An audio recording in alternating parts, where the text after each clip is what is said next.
What it do, what it do, what it do, what it do, what it do. It's your man Malik Sauber coming back to you with another video on the Black Haven Comics YouTube channel. Happy Juneteenth. This is the first episode of Marvel Mondays, and today we're going to be talking about one of my favorite anti-heroes, Killmonger. As I stated before, this is Juneteenth. Just to show my support, everybody know what Juneteenth is, right? Well, you should know if you're watching this channel. But you see me, I'm still rocking my Negro Leagues, New York Cubans gear.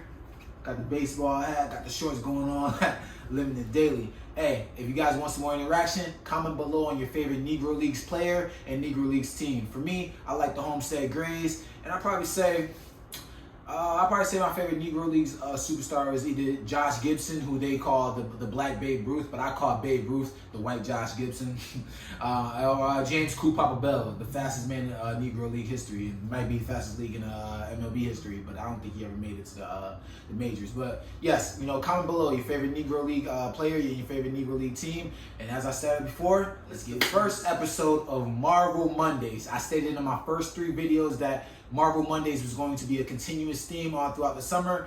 Every Monday is going to be a theme related to Marvel, whether it's film, television, movies, cinematic universe, comics, anything regarding Marvel news, the actors, the trailers, all that agenda. And today we're going to be focusing on the anti-hero, Eric Killmonger, formerly known as Angelica.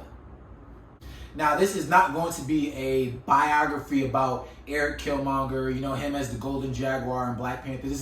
I'll give you a short synopsis of where he comes from, because a lot of his upbringing details into his vengeance and his hatred towards T'Challa, which is a lot of people understand and know him for, even though he had multiple stuff at MIT or Ulysses Claw. In the movie, he was made as the main antagonist and the villain in Black Panther 1 that came out in February 2018. However, with deeper analysis, I honestly feel that Eric Killmonger, Angelica, was actually an anti-hero. Now, I want more people to understand that the comic version of Killmonger and the movie version played by Michael B. Jordan is very different. They have the same goals and the same upbringing, but as far as how they're perceived in the movie and comics and how the directors made the movie like and what the comics actually were is very different. For example, T'Challa never beat Killmonger in the comics. In the comics, Killmonger wiped the floor with Black Panther twice, and that was it. There was no final battle. He wasn't even thrown off the waterfall. It was big.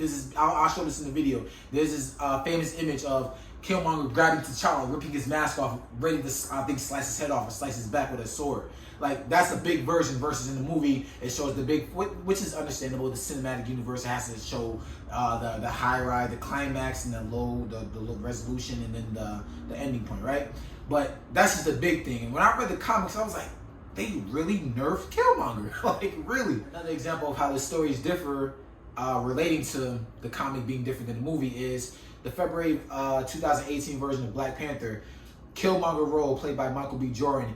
His role, which was seen by a lot of viewers, was the fight of African Americans versus Africans. And I'm going to go very deep into detail, because that is honestly a true and prevalent issue within the African and African American community, and why they're butting heads. Ever since the Negritude movement of the 60s, like, let's go back. Now, mind you, Stan Lee has said Black Panther was not in accordance to the 1960s pro-black movement, the Black Panthers, you know, not with Huey P. Newton and all those leaders regarding that. He stated that it had nothing to do with that, even though it was around the same time. That was just directly from Stan Lee's words that he quoted himself. Another difference that was very distinguishable from the comic and the movie was the main purpose of why the movie came out. For the comic coming out, it was just to show a rivaled opponent worthy of T'Challa that wasn't directly from African ancestry. T'Challa is from America. T'Challa is from Africa. T'Challa is from Wakanda. Angelica, aka Eric Killmonger, is from America. I'm sorry. Things that I really appreciate the movie makers in this movie of Black Panther doing, in which I think they do well, because I saw Black Panther multiple times. First time I saw it was the first night it released in the theaters. Surprise. But one thing I like is seeing the villain's pain. You know, even though I believe Killmonger was an anti-hero, he was the villain to Black Panther. You get the scene where he takes the herb and he goes to the spiritual life, and he's having a conversation, you know, almost in tears with his father. You know, you can see his pain. It's not like the golden age of comics where the villain is the ultimate utmost evil. You know, I like it's given Bronze Age themes, showing the history of the villain, the pain, why he is the way he is. Whether it's justifiable or not, you can always argue that a good villain has a story that makes you think, that kind of does make sense why you feel the way you feel. Disregarding any actions, before the actions happen, before Killmonger, because like Killmonger said before he wiped the floor with T'Challa in the movie, he's killed brothers on his own continent. He's killed in Afghanistan, Iraq. Iraq. I like the way Michael B. Jordan says. I'm gonna put in the clip of him saying, alive, I killed just to get here. I killed in America, Afghanistan, Iraq. I took life from my own brothers and sisters right here on this continent. And all this death, just so I could kill you. But Michael B. Jordan, even though in the movie all those bumps on him indicates all the people that he's killed, him taking off his shirt, his pain doesn't justify his actions. That's why I say he's a villain to the people that he's hurt and T'Challa. However, I like that in the cinematic universe, we were shown his pain, why he is, his backstory, and even though the movie was called Black Panther, most movies, obviously, they do show the villains descend into their darkness and their pit of madness. However, we saw that strictly from the jump with Killmonger and Jadakiah as a kid, him witnessing his father's death. And honestly, for a while, I was on the fence about, you know, making this a part of the video, because this deals with, I'm not gonna say sensitive subject. I don't really care about the sensitive topics of regarding, you know, African American stuff. I'm gonna talk about it. I have a right to talk about it. The hard topics to talk about, but dealing with Marvel Cinematic Universe, I like how they didn't sugarcoat and didn't tiptoe bounce around the real issue that was plaguing him.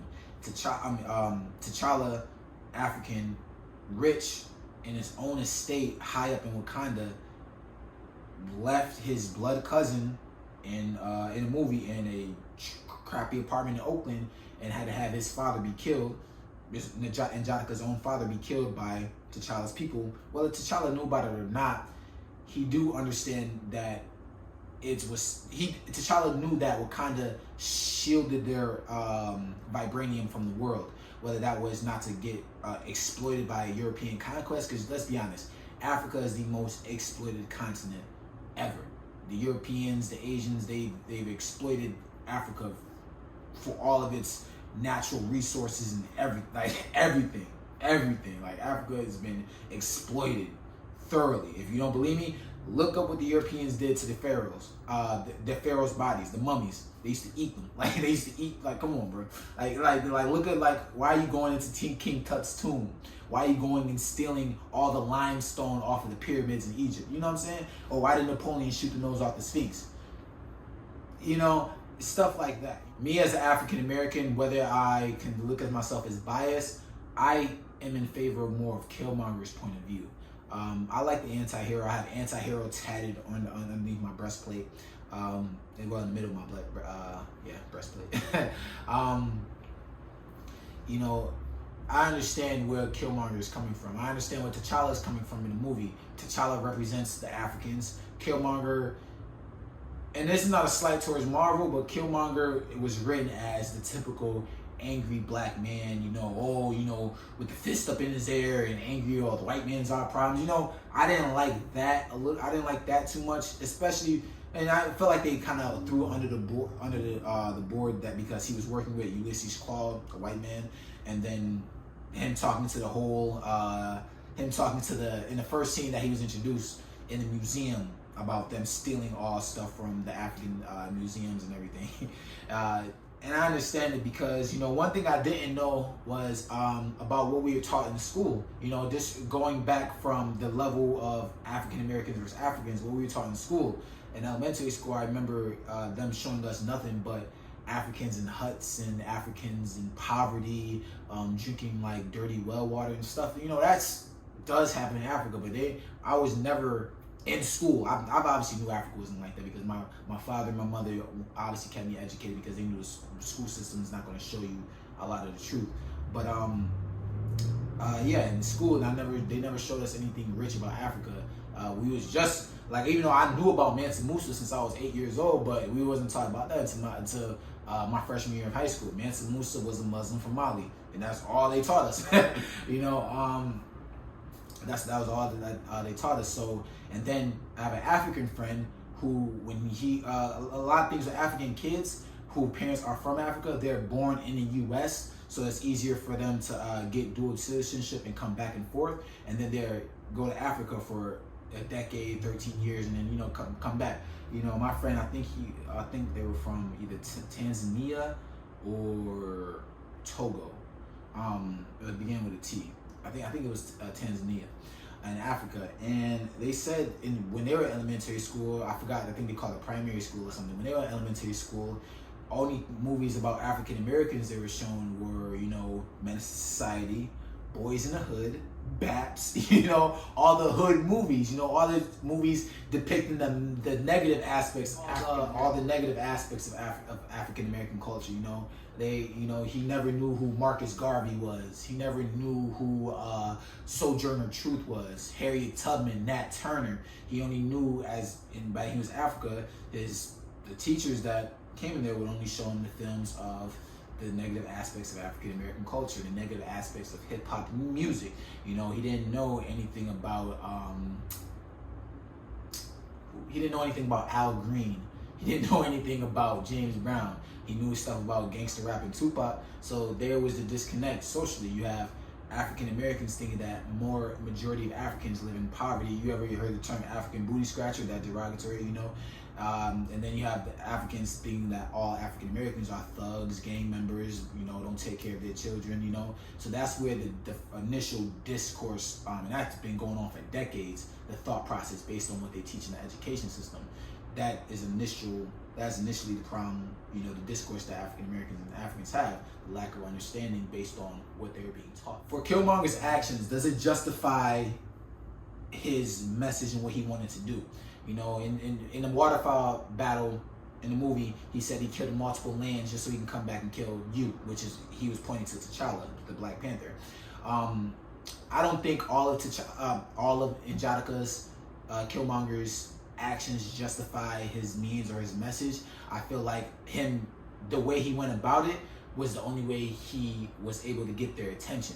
When you have kings and royalty and people worth billions, trillions of dollars in Wakanda, even though Wakanda is a fictional place, but just like Gotham is a fictional place, Bruce Wayne is a billionaire. When you have, how can a person from Oakland or in impoverished African American city get in contact with someone directly who was in part of African hierarchy, African royalty, and I get it. Oh, his father was a part of it before he left, but still, N'Jadika didn't go into Wakanda until he was in his mid to late 20s. He was in MIT. He was doing his own thing in New York, getting trained with. I believe if it wasn't for I don't think he had anything to do with X-Men, but I believe it was a Claw that recently. Boy, did Killmonger show up with an entrance. Hey, auntie. Killmonger, honestly, in the movie version, since we're only specifically focusing on the movie in this aspect of the video, I believe most of his actions were justified. I believe he is a perfect anti-hero. I like how Marvel wrote in the story and wrote in to show how the feelings of Killmonger mimicked what a lot of African Americans were feeling like in that time period, because I think Killmonger is from Earth 616, and then T'Challa showing his point of view, not T'Challa's people who know about N'Jadika, but just T'Challa himself showing the African's point of view. And I believe that it was one of the most beautiful, best storytellings. Not so much about Black Panther 2. I feel like Black Panther 2 should have just been called Black Panther vs. Namor, honestly.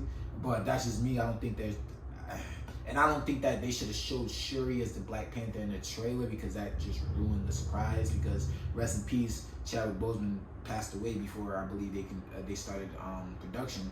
But I think Marvel dropped the ball on showing Shuri as the new Black Panther in the trailer of Black Panther 2, Wakanda Forever. Because when I was at the movie theaters, there was no pop when she came down and showed her in the full black and gold. There was no pop. And lastly, I just want to focus on just the last aspect of Killmonger, his impact movie-wise. You know, people were getting shirts, emblems. There was this whole debate. Just bury me in the ocean where my ancestors jumped from the ship because they knew death was better than bondage. Profound way to go out as you're dying, looking at the beautiful sunrise. I think it was the beautiful sunrise of in the mountains as he's about to pass away, before he takes the sword out. You know, Killmonger had a lasting effect. I believe for the first time, this really got African Americans who weren't already into comics, who weren't already into anime, who weren't already into the Marvel Cinematic Universe, brought them to it. You know, because you had Chadwick Boseman, who already played Jackie Robinson, who already played James Brown, who already played Thurgood Marshall as T'Challa. I remember the BET series of Black Panther used to come on when I was 8, and I used to love it. You know, it was a BET. You know, you had T'Challa. That's how I knew about Claude. That's how I knew about him. Storm, Juggernaut. You know, everything. The X-Men. T'Challa's involvement with the X-Men because of Storm. It was, you know, it was like a time well coming. A long time coming. And not only to bring in a new wave, but just the impact that Killmonger had, the impact that movie-wise he had. A lot of kids and being able to the first time rally together. And I believe for a while, Black Panther and Killmonger were neck and neck as in popularity. You know, because you had Chadwick Boseman, who's an established actor, and then you had Michael B. Jordan, who the women came because obviously sex sells. So the women came because they was all loving Michael B. Jordan and his physique for having to get into the Killmonger role. Because who remembers skinny Michael B. Jordan with the braids on The Wire? Who remembers skinny Michael B. Jordan, Vince Howard, seasons 4 and 5 on Friday Night Lights, like skinny as hell, and now he's big, Broly with all the dots on him representing Killmonger, you know. And then you have all the people who love villains loving Killmonger. I believe he made an impact. I believe he's a great anti-hero. I don't believe he's a villain. I believe he's an anti-hero. I believe I gave you reasons why. As to the reasons why he's an anti-hero, because of what he specifically did in his message. Rest in peace to the movie version of Killmonger. Spoiler, he comes back in Black Panther 2, Wakanda Forever, in the death scene. As I said before, there will be spoilers. So if you haven't seen Black Panther 2, Wakanda Forever, which in my opinion should be called Black Panther vs. Namor, go see it. Go see the first Black Panther if you haven't. Stop living under a rock. So as I said before, this concludes the first video on Marvel Mondays. Stay tuned for next week and see what topic, what character, what comic storyline, what brand in Marvel that I cover next week, Monday. Happy Juneteenth. As I'm saying before, I'm rocking the New York Cubans fan gear. You know, I love my Negro Leagues. And I obviously had to do a video on Killmonger on Juneteenth. And it just makes perfect sense. Oh, also, as I stated in the beginning of the video, jump down in the comment box about your favorite Negro League team, Negro League player. I'm going to reply to all the people who I can. And yes, my name is Malik Saber. This is the Black Haven Comics channel. Have a blessed day. Maybe we can still heal you.